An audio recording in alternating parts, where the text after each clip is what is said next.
From LinkedIn News, I'm Leah Smart, host of Everyday Better, an award-winning podcast dedicated to personal development. Join me every week for captivating stories and research to find more fulfillment in your work and personal life. Listen to Everyday Better on the LinkedIn Podcast Network, Apple Podcasts, or wherever you get your podcasts. Did you know that small and medium businesses make up 98% of the global economy, but most B2B marketers still treat them as a one-size-fits-all? LinkedIn's Meet the SMB report reveals why that's a missed opportunity and how you can reach these fast-moving decision makers effectively. Learn more at linkedin.com/meet-the-SMB. Hello, my friend, and welcome to another exciting episode of Negotiate Anything. Thanks for joining us today. With over 10 million downloads and listeners from more than 180 different countries, it's dedicated listeners just like you who have made Negotiate Anything the #1 negotiation podcast in the world. I'm your host, Kwame Christian. I'm a business lawyer, mediator, author, and the proud CEO of the American Negotiation Institute. Now, before we get into today's insightful conversation, I have a golden opportunity for those of you who recognize the power of negotiation in your professional lives. Have you ever found yourself wishing that you could navigate those high-stakes conversations with more confidence? Or perhaps you're looking to empower your team with the art of persuasion and conflict resolution. At the American Negotiation Institute, we've crafted specialized keynotes and workshops tailored for those very needs. We've transformed the negotiation skills of professionals worldwide, and we're eager to do the same for you. We believe the best things in life are on the other side of difficult conversations, and our goal is to help you improve your lives and the lives of those around you, one difficult conversation at a time. Don't let another challenging conversation leave you second guessing. Click the link in the description to discover how we can help you find confidence in conflict, negotiate better deals, and have stronger relationships. Because in the world of business, every conversation counts. And now, without further ado, let's jump into the interview. Kate, thanks for joining us today. My pleasure. My pleasure, Kwame. Yeah, so how would you get us started by telling us a little bit about yourself and what you do? Yes, so my name is Kate Philpot. I am based in the UK. I lead globally distributed sales enablement team for a major multinational, and I've probably spent more years than I care to remember working in sales prior to moving into the enablement space. This is great. And listeners, Kate and I know each other because we worked together. I think we started last year or early this year. Maybe, maybe. I think it was last year, maybe in the year before, actually. It's been a while. But yeah, we did some work focusing on diversity, equity, and inclusion, but more so specifically like the difficult conversations. And we actually did some psychology type of stuff. That was actually, I think, one of my favorite presentations from that year, and it had nothing to do with negotiation. Well, great. So today we're going to talk about authentic connection. And this is something that we've touched on the podcast a number of times, but it's been a really hot topic of discussion ever since the pandemic. We've been questioning, what does it mean to connect? And I love blending negotiation and just human interaction and connection in general, because I think we can negotiate how we connect with each other. And so, Kate, let me hand it over to you, and I'll give it to you to set the stage. When we're talking about connection, what are we focusing on today? It's a really good question. I'm not sure that the collective we have taken necessarily the time to define what we mean by connection. And I feel that oftentimes we're talking about something that we think that we've lost, rather than taking the time to define what it should be now. And I guess, for lots of us, there is almost now a sort of pre and post pandemic world where, in many ways, people are going, oh yeah, but before COVID, happened. I think the reality for me is that we are unlikely to go back to that world. So it's almost wasted energy to be worrying about where we were and how we go back to that thing. It's probably more useful to think about, where are we now and what does connection mean now? And thinking back to the sessions that we did in the last couple of years, what does connection mean that is inclusive across that spectrum, however you define that spectrum, whether it is on ethnicity, whether it is on sexual orientation, whether it is on gender, whether it is on neurodiversity, whether it is on extroversion or introversion. There is a definition of connection that is probably different by individual. Absolutely. And the reason I wanted to start there is that connection means different things to different people. And so the thing is, sometimes we don't take the time to define it within an organization or within a relationship. And then we don't take the time to reconcile the differences in the definition. Because if we were to stop and say, well, Kate, what do you mean by connection? We might find out that we are starting the conversation in a completely different place. We might both be speaking the same language, but still not understanding each other and not understanding why we continue to have the disconnect, because connection means one thing to me, means something completely different to you. When we were chatting before the episode started, we were talking about the difference between how introverts might perceive the changing world of work versus extroverts. Can you go a bit deeper into that? Yes, I mean, this came out of a conversation I had with a colleague a couple of days ago. And we were talking about extroversion and introversion. Actually, we started talking about the neurodiversity. And I mean, that is an all-encompassing title that covers a whole bunch of ground. But specifically, then we honed in on extroversion and introversion in the context of connectivity.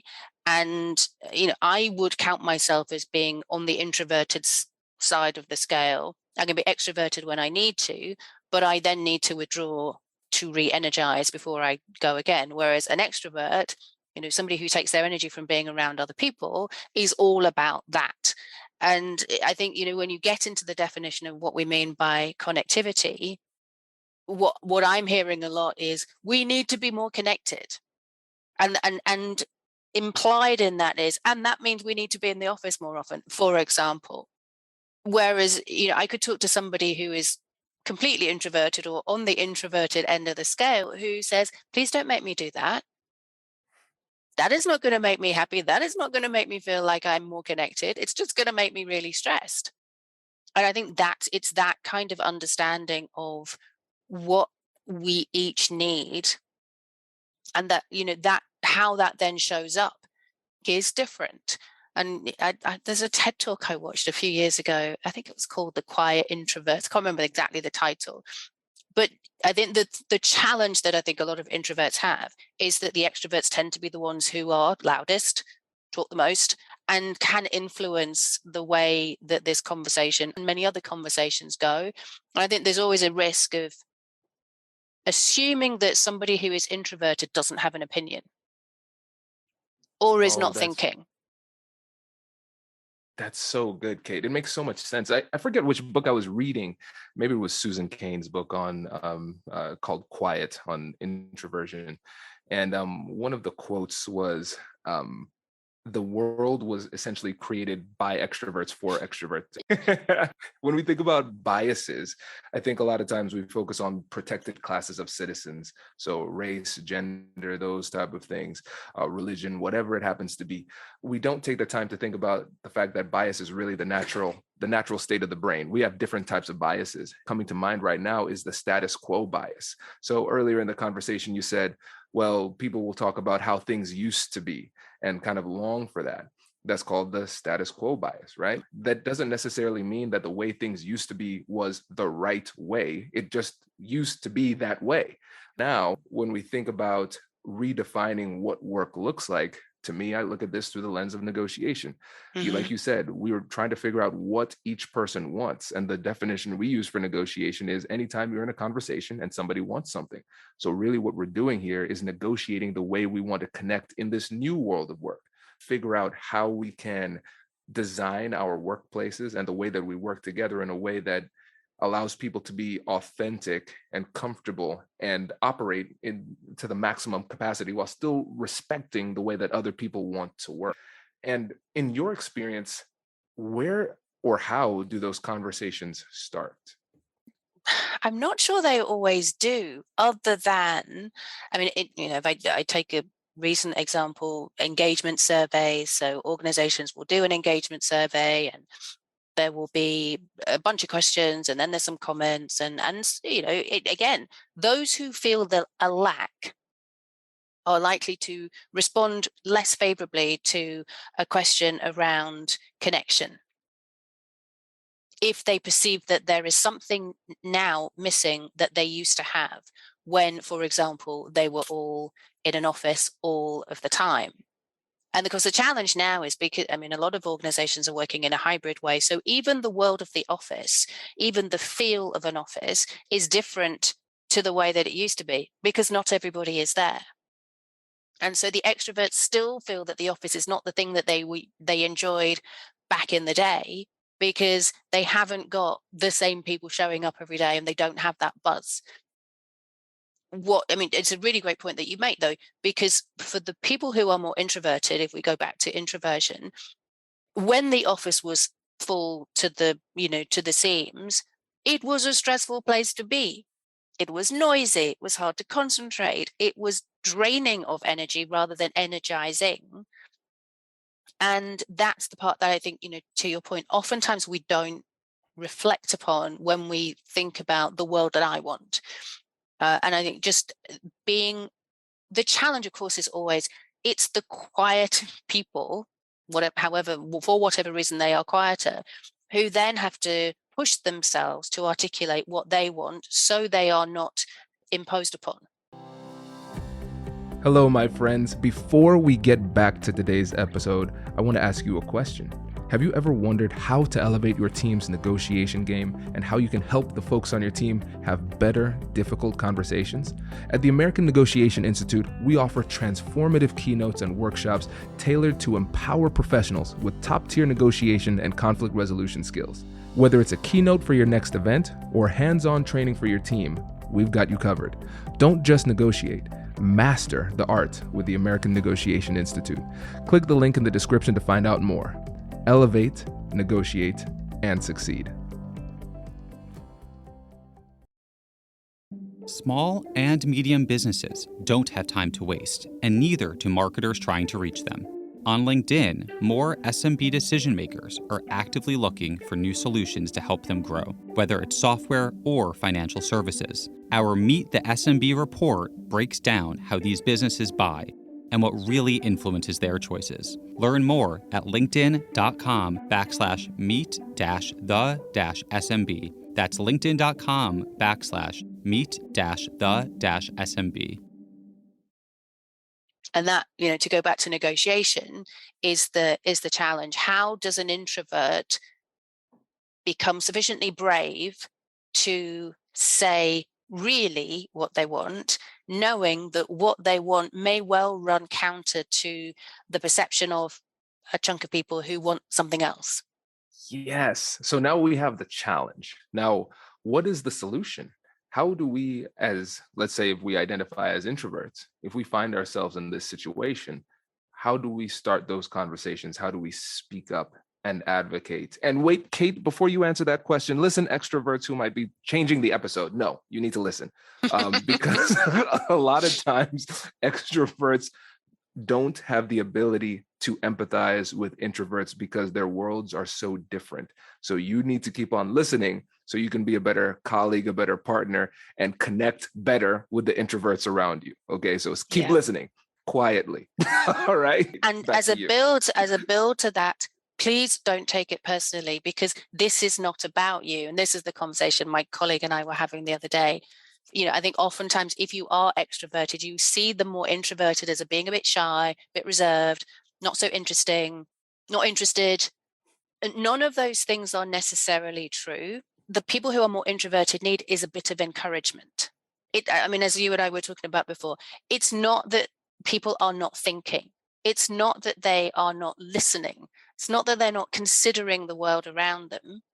It's just that it takes a bit of time for them to sometimes to summon up the courage to say it.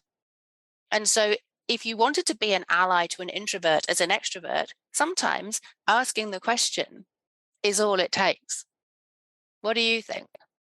It's the same in in meetings, team meetings, whatever other kind of meeting. We've probably all been in places where there's the few voices that we hear a lot and a lot of other people sitting on their hands. And I remember back years ago when I used to work for another organization, being trained on how to have good meetings. And one of the really good practices, which I still hold to, is to go around the room and say, what do you think? What do you think? What do you think? And get people to say their piece. Now, sometimes they won't because they are super shy or super reserved, but it's your job if you're a leader to go and engage with those people one-to-one. They may not feel that they want to speak up in a group, but they probably will one-to-one, and you will still get some nuggets out of that, which will help you to redefine, potentially, your definition of what connection is, because it may well be not one size fits all. Very well said. I really love what you were talking about when you said you, as an extrovert, don't take the behavior of an introvert personally. And I remember when I was doing one of my courses for LinkedIn, it was leading and motivating different personalities. And that was one of the key takeaways for people, just letting them know that the person's personality is not about you. So if you're if you're having a conversation with an introvert, the pace at which they speak or the pauses between responding, it's not because they don't like you. This is just they are. People who are lower on the scale of agreeableness, also known as disagreeableness, the disagreeable people, like them being disagreeable and skeptical is not about you. This is how they operate. And so understanding the psychology of personality helps you to engage more authentically without taking offense to these things, because you realize it's not about you. It can't take it personally. The other thing is it helps you to recognize when you are understanding and accepting of who you are, you have to recognize where you need to allocate more energy, restraint. I want to talk and I need to hold that back. An introvert needs to allocate more energy towards speaking up because it's a natural thing to do. The guests on the show, Beth Bulow, she had the podcast Introvert Entrepreneur, and she said that in her mind, she uses the word extrovert as a verb. She says, I am an introvert, but I know sometimes I need to extrovert for a moment in order to be more effective. And I would totally subscribe to that. And I would say that about myself. I can extrovert when needed. In fact, I probably extrovert a lot of the time in my professional life, which means at the end of the day, I don't want to talk to anybody.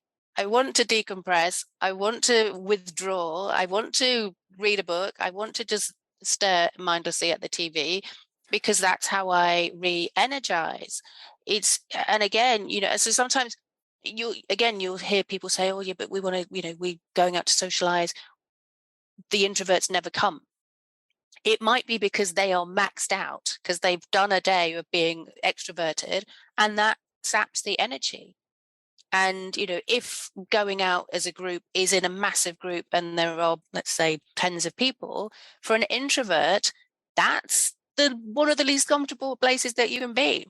It's not about taking it personally as an extrovert. It's just recognizing that for those who lean towards extroversion, there are certain situations which are hugely stressful. Absolutely. And let's focus now on the introverts who are listening, and extroverts still stay. Okay. So for the introverts who are listening, who say, all right, Kate, I'm following you. It's sounding like I need to advocate for myself. I need to stand up and speak up and advocate for what I need in my workplace and in general. So your experience, what have you done to be able to stand up and speak up when necessary? I practiced. I know it sounds, maybe a bit silly, but I practiced. So if there was something important that I wanted to say, I would write it down. I would read it a few times. I would practice. And then in whatever space I knew was going to be uncomfortable, I would make myself do it. But I would feel more comfortable doing it because I had practiced. And then what's that saying? You do something 100 times, it becomes a habit. It is a learnable skill to push yourself to be a bit more extroverted. And that, the thing about this is, we're not talking about extremes. We're talking about stepping towards each other. So to your point, if the extroverts are going to just sit on their hands on occasion, and even, I think more importantly, invite the introverts into the conversation, if they notice that there are people who are not speaking, that's their step towards the middle. But the introverts would benefit also from stepping out of that place of comfort, which is I'm thinking a lot, but I'm not saying it. into I'm going to push myself to do this. And I'm going to push myself to do it in a situation which I know to be uncomfortable, let's say a meeting with multiple people. And there's The somewhere in the thing that, middle, you get goodness. absolutely. And one of the things that is necessary for everything that you said to happen is the right mindset. So it reminds me of the book by Carol Dweck, Mindset. How could I forget the name? I just said mindset like 3 times.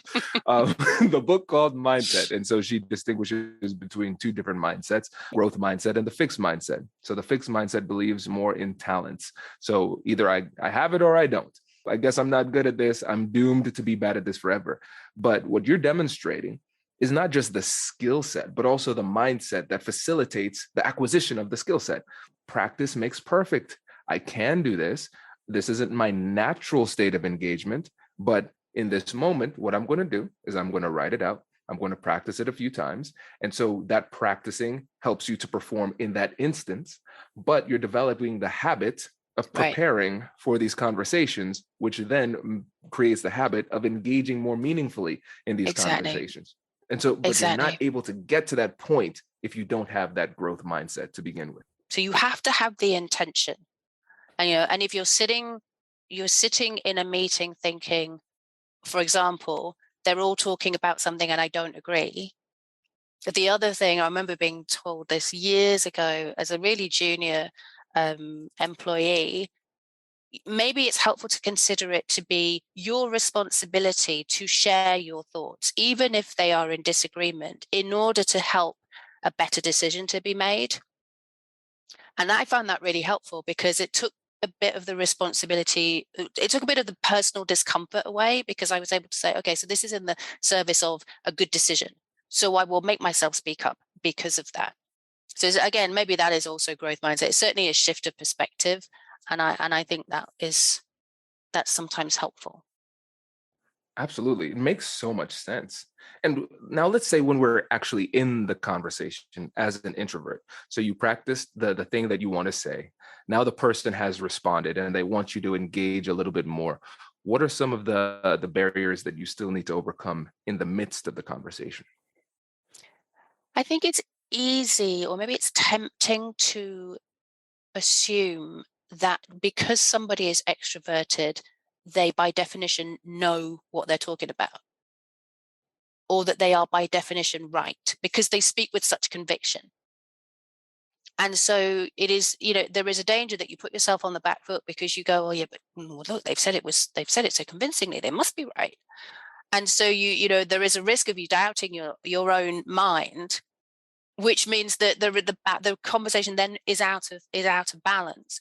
And I think just reminding yourself that your opinion, assuming that it's backed up by some kind of evidence and some kind of facts and data, your opinion has as much validity as anybody else's. And that, again, going back to that, and maybe looking at it as having a responsibility to speak up, just helps you to, in the moment, to say, well, actually, that's an interesting point that you have made. Can I share my thoughts? Or I would like to share my thoughts.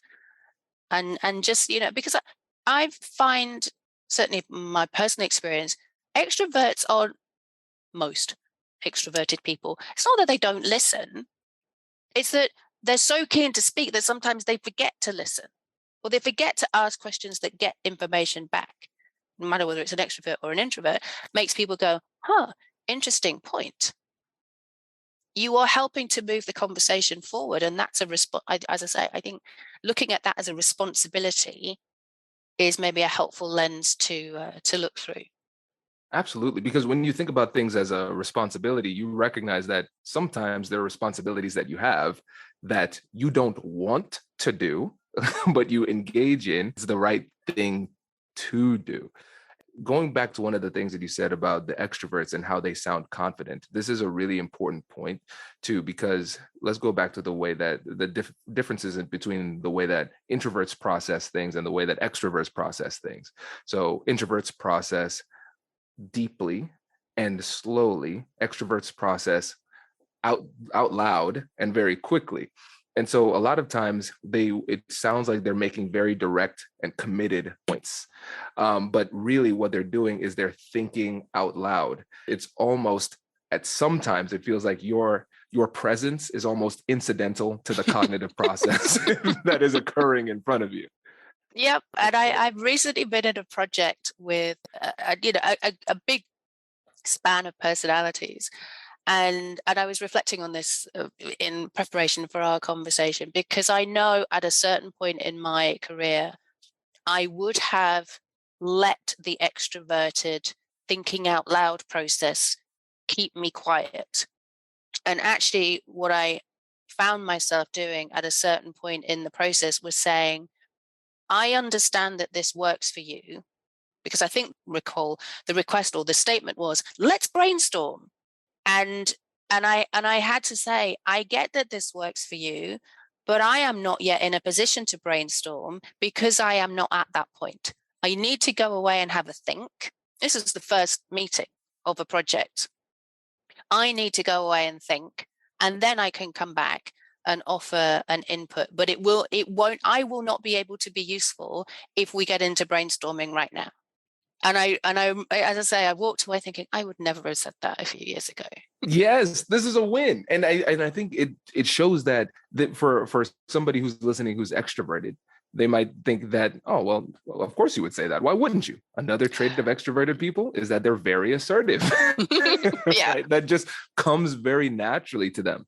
But Yeah. for you, it takes a lot of effort to do it. But the Yes. more you do it, the more familiar it becomes. It might become incrementally easier, but it never becomes easy. But you recognize, like, hey, I can do this. And it gives you the Yeah. confidence to step up when it's time to step up. And I think the other thing that I would say about that is I did instantly think, have I upset them? So, but I had already done it by this point. And I thought, well, actually, again, it's my responsibility to contribute to this project. So if I don't do it in the right way, in a way that enables me to bring the best of myself, then I will have failed.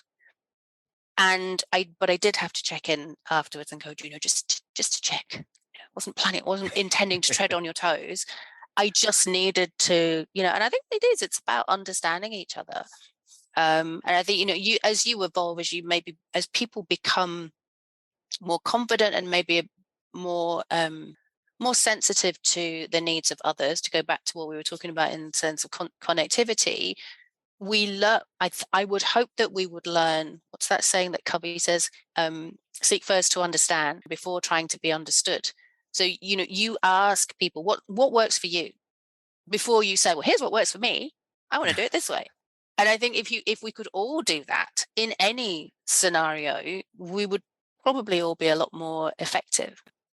I agree wholeheartedly. It's the simple things. And I think that's what's so encouraging about this episode, is that nothing that we described in this episode and nothing that we asked you to do as a listener in this episode is too complicated to understand. No. It's not.